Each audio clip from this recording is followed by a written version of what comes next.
Hi hello नमस्कार and welcome to पिंड emotion YouTube channel. तो कैसे हैं आप सब लोग? स्वागत है आप सभी का इस यूट्यूब चैनल पर। तो कैसे हैं आप सब लोग? आई होप आप सब बढ़िया होंगे अगर आप इस यूट्यूब चैनल से जुड़े हुए हैं। चैनल पर आप सब शायद ये नया चेहरा देख रहे हैं एकदम से कि ये कौन आ गया।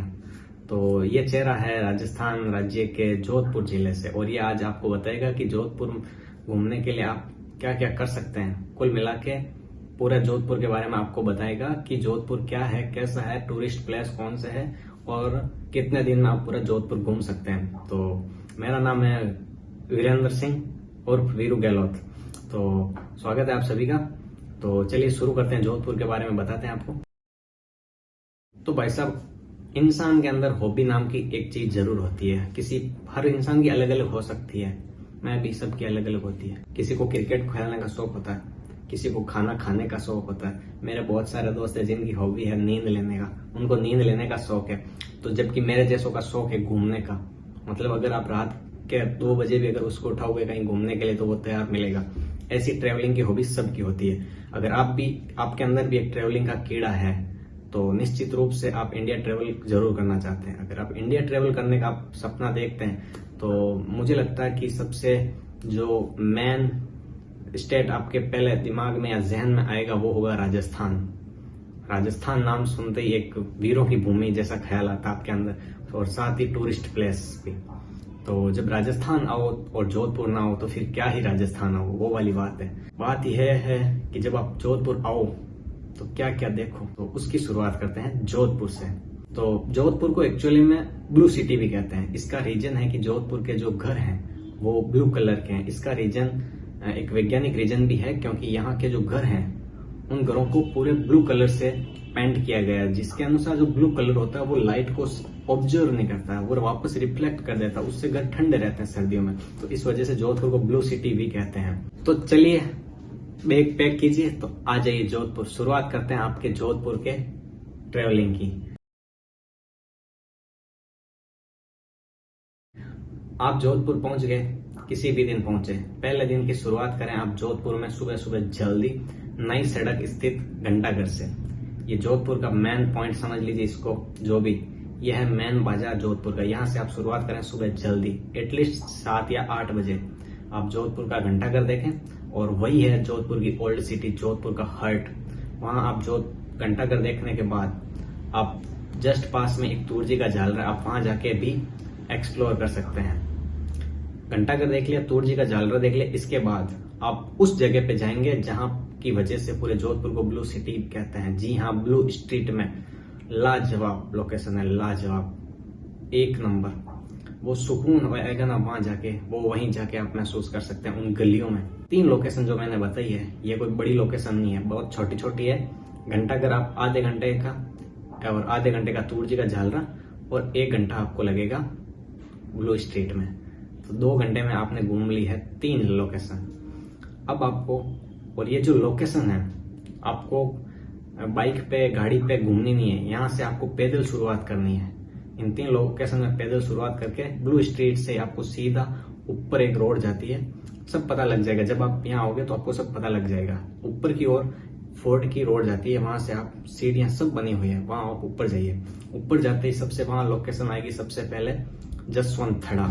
आप उसको देखिए, आपको पता लगेगा कि राजस्थान में एक ताजमहल भी है, जिसको हम मारवाड़ का ताजमहल या राजस्थान का ताजमहल कहते हैं। जो उस इमारत की जो खूबसूरती है वो उसको देख के ही समझी जा सकती है। वाकई क्या खूबसूरत इमारत बनाई हुई है। ठीक है, शाहजहां ने अपनी बेगम मुमताज के लिए एक ताजमहल खड़ा कर दिया, ठीक है, प्रेमिका के लिए हर कोई प्रेमी बनाता है, लेकिन ये जसवंत थड़ा एक बेटे के द्वारा अपने बाप की याद में बनाया गया है। तो ऐसी इमारत आपको कम ही देखने को मिलती है। अगर आप जसवंत थड़ा देखने आते हैं तो अगर आप स्टूडेंट हैं तो आपका टिकट लगेगा 30 रुपीज का, और अगर आप स्टूडेंट नहीं है, एडल्ट है, तो 50 रुपीज का। ये रहा वहां का टिकट। और मेरे अकॉर्डिंग आप अगर नए भी हैं तो जसवंत थड़ा को मैक्सिमम 2 घंटे में एक्सप्लोर कर सकते हैं। 2 घंटा भी ज्यादा, आई थिंक 1.5 घंटे में यहां से कर लिया आपने जसवंत थड़ा एक्सप्लोर। इसके बाद सामने जाना मेहरानगढ़ में। मेहरानगढ़ जो कि जोधपुर की आन बान शान सब कुछ है, पिछले 550 सालों से बिना किसी बाल वांका हुए भी वैसा का वैसा टिका हुआ है। एक किला जो आज भी एक आधुनिक रूप जैसा लगता है कि पता नहीं नया नया बना होगा। 550 साल पुराना किला, उसको देखिए, उसकी जो खूबसूरती है, उसकी जो दीवारें हैं, उसकी नक्काशीदारी है, उसका हर एक महल माले वो वहां देख के ही महसूस किया जा सकता है। मेहरानगढ़ किले में मैं मानता हूं आपके अपने अनुसार टाइम लगा सकते हैं। कितना लगा सकते हैं? एटलीस्ट आप लगा सकते हैं 4 घंटे। उस 4 घंटे में आप जिस तरह से देख सकते हैं उस हिसाब से मेहरानगढ़ को देख सकते हैं। और मेहरानगढ़ का टिकट का प्राइस है 200 रुपए। अगर आप स्टूडेंट हैं तो आपके लिए 100 रुपए। तो अब तक आपके 4 बज चुकी होगी और आपने लोकेशन देख ली है टोटल 5। 4 बजने के बाद आपको मेहरानगढ़ से बाहर आना है और बाहर आते ही मेहरानगढ़ के सामने एक पहाड़ी है। उस पहाड़ी का नाम है टेकरी हिल्स, जो कि पूरे जोधपुर का सबसे बेस्ट सनसेट व्यू पॉइंट है। आपको वहां जाके सनसेट का आनंद ले सकते हैं। बस वहां आपको एक सुकून महसूस होगा, पूरे दिन भर की थकावट वहां पे खत्म होगी। और ये रहा आपके पहले दिन का प्लान। इस तरह से आप एक दिन पूरा जोधपुर में घूम सकते हैं। और एक सलाह कि पूरे दिन भर के दौरान अपने साथ पानी जरूर रखें, प्यास बहुत लगने वाली है। खाने का अपने हिसाब से साथ में बंदोबस्त रखें। ये रहा आपके पास पूरे एक दिन का मैप, पूरे एक दिन की प्लानिंग, बहुत ही सस्ते बजट में। अभी तक मैंने आपको ट्रेवलिंग पर 1 भी रुपया खर्च करने को नहीं बोला। 1 भी रुपया अभी तक आपने ट्रेवलिंग पर नहीं की। खर्च किया है तो आपने सिर्फ अपने खाने पीने और उस जगह को देखने पर लगने वाले टिकट पर। ये था पहले दिन का प्लान। और फिर दूसरे दिन आपको शुरुआत करनी है सबसे पहले सुबह सुबह मंडोर गार्डन जाकर। जोधपुर से पहले जो पूरा जोधपुर था वो मंडोर था। उसके बाद जब मेहरानगढ़ बना तब इधर जोधपुर में आया। आपको सुबह सुबह शुरुआत करनी है मंडोर गार्डन से, जो कि जोधपुर का सबसे बड़ा गार्डन है। और साथ ही जो मारवाड़ के जो राठौड़ वंश है उनकी जो पुरानी राजधानी थी वो मंडोर ही थी। तो वहां से आप बहुत प्राचीन चीजें देखेंगे। वहां की जो छतरियां देखेंगे आप, और जो कि महाराजा महाराजाओं की याद में बनाई गई है।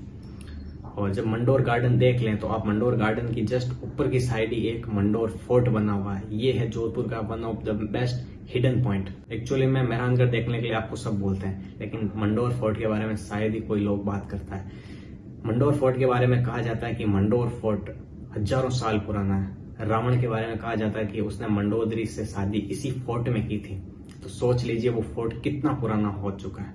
आज वो खंडर के रूप में, लेकिन मैं चाहूंगा कि वो जरूर देखें। तो उसमें आपको काफी टाइम लगने वाला। और ये मंडोर जोधपुर सिटी से थोड़ा बाहर है, 7-8 किलोमीटर। तो इसके बाद आप वापस अंदर सिटी में आइए और आप जाइए उमेद पैलेस को देखने। उमेद पैलेस जो कि 1928 के बाद बना था एक अकाल राहत कार्य के दौरान। आई थिंक राजस्थान या पूरे भारत का सबसे बड़ा रहवासी महल है। वर्तमान में ताज होटल भी संचालित करती है इसको, और गढ़ियों का संग्रहालय भी है। और जो मारवाड़ के राजा है वो उनका शाही निवास स्थान भी है। इसको देखने के बाद आप पास में गणेश मंदिर है, वहां जा सकते हैं, गणेश जी के दर्शन कर सकते हैं। और वो जो शाम को वहां का माहौल है गणेश मंदिर का, वो वाकई लाजवाब है। तो दूसरे दिन इस तरह से आपका समाप्त होता है। 2 दिन में आपने लोकेशन देख ली, एटलीस्ट 9 या 10। फिर तीसरे दिन आपको शुरुआत करनी है जोधपुर की कायलाना लेक जाके, जहां पे आप बोटिंग का मजा ले सकते हैं। और उस पे जितना आप टाइम अपने हिसाब से लगा सकते हैं। और उसके बाद आप देख सकते हैं माचिया सफारी पार्क, जो कि पास में स्थित है। माचिया सफारी पार्क देखने के बाद आप सामने एक पहाड़ी पे बना हुआ महादेव जी का मंदिर, सिद्धनाथ महादेव मंदिर, काफी अच्छी लोकेशन है, बेस्ट लोकेशन है, महादेव मंदिर है, तो वो देख सकते हैं। तो कुछ इस प्रकार से आपने जोधपुर को 3 दिनों में पूरा देख लिया। एक्चुअली में कई बार क्या होता है कि हम कहीं पे घूमने जाते हैं, मेन लोकेशन देख के वापस आ जाते हैं, लेकिन जो मैंने लोकेशन बताई है वो आप 3 दिन में पूरी कर सकते हैं। और उसके बाद शायद कोई ऐसी लोकेशन शायद ही बचे जो कि पीछे छूट जाए।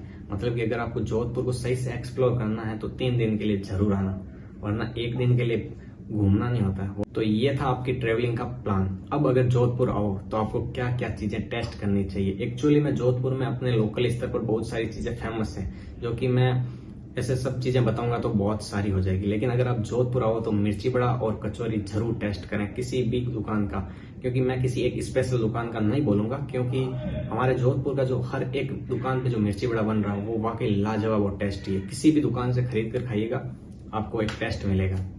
शायद जोधपुर का पानी ही ऐसा है। मिर्ची बड़ा कचौरी जरूर टेस्ट करें, क्योंकि खाने को तो क्या है, बहुत सारी चीजें अपने अपनी जगह पे ज्यादा फेमस होती है, और जोधपुर की मेन कचौरी मिर्ची बड़ा। तो इन 3 दिन के दौरान आप रहने की व्यवस्था अपने हिसाब से अपने बजट के अकॉर्डिंग होटल में करें। और खाने की बात मैं बता दूं, आप कहीं से भी खाना खाएं आपको टेस्टी ही मिलेगा, और कहीं पर भी खाने के टेस्ट से समझौता नहीं किया गया किसी भी होटल या दुकान पे। और आप जोधपुर आए तो खाने में दाल बाटी चूरमा जरूर टेस्ट करके जाएं, इसके बिना तो खाना अधूरा है जोधपुर का। तो ये था आपका पूरा प्लान। आप जोधपुर आइए, आपको बहुत शांत स्वभाव के इंसान मिलेंगे, मीठी आवाज, राम राम सर से शुरुआत करने वाले, क्योंकि यहाँ के जो लोगों की जो आवाज में, भाषा में जो मिठास है, वो मिठास शायद यहाँ की मिठाइयों में भी ना मिले, वैसी मिठास है यहाँ पे। मीठे बोल आपको हर जगह सुनने को मिलेंगे। यहाँ आप शायद ही कहीं तू सुनने को मिले आपको, आप तो आप, बस ये बात है। तो ये था मेरे जोधपुर का पूरा व्लॉग, पूरी जानकारी, घूमने की जगह, खाने की जगह। और तो आइए कभी जोधपुर पधारो हमारे जोधाने। और बाकी अगर आप जोधपुर आते हैं, आपका प्लान बनता है, तो आप मुझसे संपर्क जरूर करें।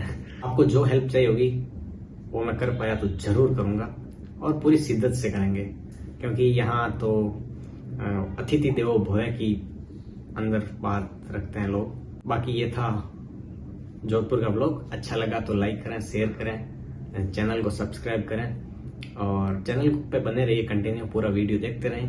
मिलते हैं किसी और वीडियो में किसी और टॉपिक के साथ, तब तक के लिए tata bye bye, see you soon, Ram Ram सा।